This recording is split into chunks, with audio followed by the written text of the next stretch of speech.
ఈరోజు రాష్ట్ర వ్యాప్తంగా ఆషాఢేల దగ్గర ధర్నాలు జరుగుతున్నాయి.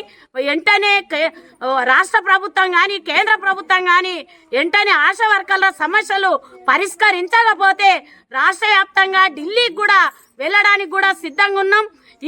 ఈ డిసెంబర్లో వాళ్ళ బస్సు జాత కూడా జరుగుతుంది.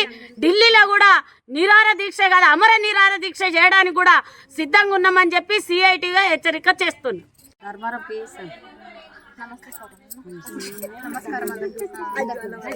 చెప్పు, నేను చేంజ్ చేస్తాను. నమస్తే సార్, నా పేరు లక్ష్మి, మాది నిజాంపేట సబ్ సెంటర్. అయితే మండల్ కూడా నిజాంపేటే.